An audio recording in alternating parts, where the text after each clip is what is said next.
Good morning दोस्तों। आज हम NCERT science physics MCQ class 15 तारे और सौर परिवार देखने जा रहे हैं।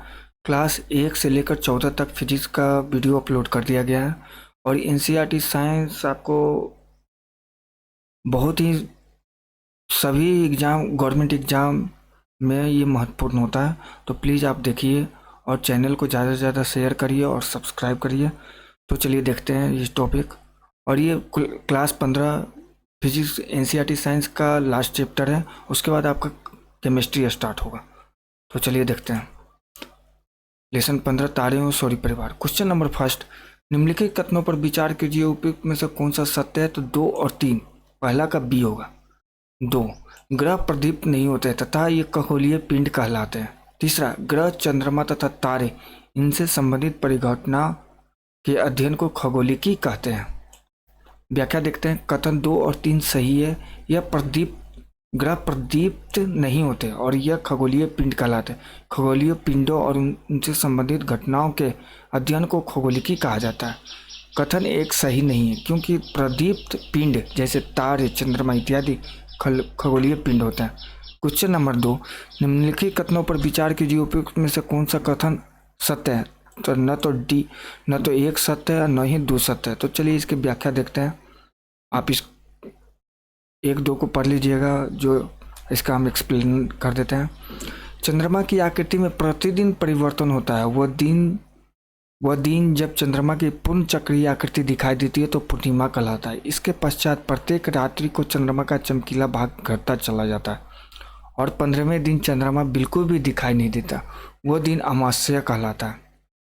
क्वेश्चन नंबर 3, निम्नलिखित कथनों पर विचार कीजिए, उपयुक्त में से कौन सा कथन है? तो तीसरा का डी होगा। न तो 1 सत्य है और न ही 2 सत्य है। तो चलिए इसकी व्याख्या देखते हैं। अमावस्या के अगले दिन चंद्रमा का एक छोटा भाग आकाश में दिखाई देता है। इसे बाल चंद्र कहते हैं। इसके पश्चात चंद्रमा बड़ा होता जाता है और 15वें दिन चंद्रमा का पूरा दृश्य दिखाई देता है तथा यह पूर्णिमा से दूसरी पूर्णिमा तक की अवधि 29 दिन से बहुत कुछ अधिक होती है। इस अवधि को एक माह कहते हैं। क्वेश्चन नंबर 4, चंद्रमा की कलाओं के घटने का कारण यह है कि चौथा का ये, हम चंद्रमा का केवल वह भाग नहीं ही देख सकते हैं जो हमारी और प्रकाश को परावर्तित करता है। क्वेश्चन नंबर 5, निम्नलिखित में कौन सा कथन सत्य? तो 5वां का ये सत्य। चंद्रमा पृथ्वी की एक परिक्रमा पूरा करने में अपने अक्ष पर एक घूर्णन पूरा करता है। व्याख्या देखते हैं। कथन ये सत्य है। पृथ्वी सूर्य का परिक्रमा करती है और चंद्रमा पृथ्वी की परिक्रमा करता है। चंद्रमा पृथ्वी की परिक्रमा पूरा करने में अपने अक्ष पर एक घूर्णन पूरा करता है। चंद्रमा पर न तो वायुमंडल है और न जल। 21 जुलाई 1969 को अमेरिका के अंतरिक्ष यात्री नील आर्मस्ट्रॉन्ग ने सबसे पहले चंद्रमा पर अपने कदम रखे थे। क्वेश्चन नंबर 6, निम्नलिखित में कौन सा सूर्य का ग्रह नहीं है? तो ये सीरियस। 6 का ए होगा। सीरियस ग्रह नहीं है। बाकी बुध, पृथ्वी, शनि ये सब ग्रह हैं।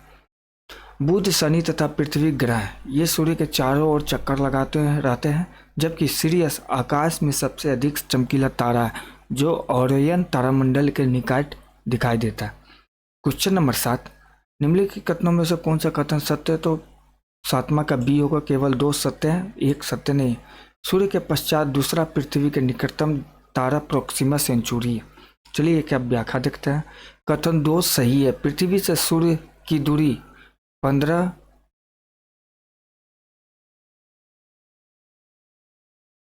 करोड़ किलोमीटर है। सूर्य के पश्चात दूसरा निकटतम तारा प्रोक्सिमा सेंचुरी, इसकी दूरी पृथ्वी से लगभग 4 टाइम्स 0 3 टाइम्स 0 3 टाइम्स 0 3 किलोमीटर है। इतनी अधिक दूरियों को लंबाई के अन्य मात्रक प्रकाश वर्ष में व्यक्त किया जाता है। इसको आप देख लीजिएगा। कथन 1 सही नहीं है, क्योंकि तारे दिन के समय भी आकाश में स्थित होते हैं तथापि उस समय सूर्य के तीव्र प्रकाश के कारण नहीं दिखाई नहीं देते। पृथ्वी के अपने अक्ष पर पश्चिम से पूर्व दिशा में घूर्णन के कारण तारे पूर्व से पश्चिम की ओर गमन करते प्रतीत होते हैं। क्वेश्चन नंबर 8, ध्रुव तारा एक ऐसा तारा है जो पृथ्वी के अक्ष की दिशा में स्थित होते हैं। 8वां का ये हो जाएगा। क्वेश्चन नंबर 9, निम्नलिखित कथनों पर विचार कीजिए, उपयुक्त में से कौन सा सत्य है? तो केवल एक सत्य है। सप्तऋषि सबसे विख्यात तारामंडल, इसमें अर्सा मेजर भी कहते हैं। चलिए इसकी व्याख्या देखते हैं। सर्वविख्यात तारामंडलों में से एक विख्यात तारामंडल सप्तऋषि है, जो गर्मियों की रात्रि की प्रथम प्रहर में देखा जा सकता है। इस तारामंडल को बिग डीपर, ग्रेट बियर अथवा अर्सा मेजर भी कहते हैं। इस तारामंडल में 7 सुस्पष्ट तारे होते हैं। कथन 2 और 3 असत्य हैं, क्योंकि ओरायन एक अन्य विख्यात तारामंडल है जिसे सर्दियों की मध्य रात्रि में देखा जा सकता है। इसमें 7 अथवा 8 चमकीले तारे होते हैं। इसे शिकारी भी कहते हैं। उत्तरी आकाश में स्थित अन्य प्रमुख तारामंडल कैसियोपिया है। यह सर्दियों में रात्रि के प्रथम प्रारंभ में दिखाई देता है। यह अंग्रेजी के अक्षर W अथवा M के बिगड़े रूप जैसा दिखाई देता है। क्वेश्चन नंबर 10, ग्रह तथा तारों में मुख्य अंतर यह है कि 1, 2 उसमें कौन सा सत्य है? तो ये 10वां का ही 1, 2 सत्य है। ग्रहों का अपना प्रकाश नहीं होता, जबकि तारे स्वयं के प्रकाश से चमकते हैं। तारे टिमटिमाते हैं जबकि ग्रह नहीं टिमटिमाते। क्वेश्चन नंबर 11, निम्न कथन ए और आर को पढ़िए तथा नीचे दिए गए कोड की सहायता से उत्तर दीजिए। उपयुक्त में से कौन सा कथन सत्य है? तो 11 का सी, ए सही है किंतु आर गलत है। पृथ्वी को अपने अक्ष पर झुकाव पृथ्वी पर ऋतु परिवर्तन के लिए उत्तरदायी है। चलिए इसकी व्याख्या देखते हैं, जिसके कारण आर समझने में सहायता मिलेगा। पृथ्वी का घूर्णन अक्ष उसकी कक्षा के तल के लंबवत नहीं है। इसका अपने अक्ष पर झुकाव पृथ्वी पर ऋतु परिवर्तन के लिए उत्तरदायी। विषुवतीय वृत्त के तल को पृथ्वी का विषुवतीय तल कहते हैं।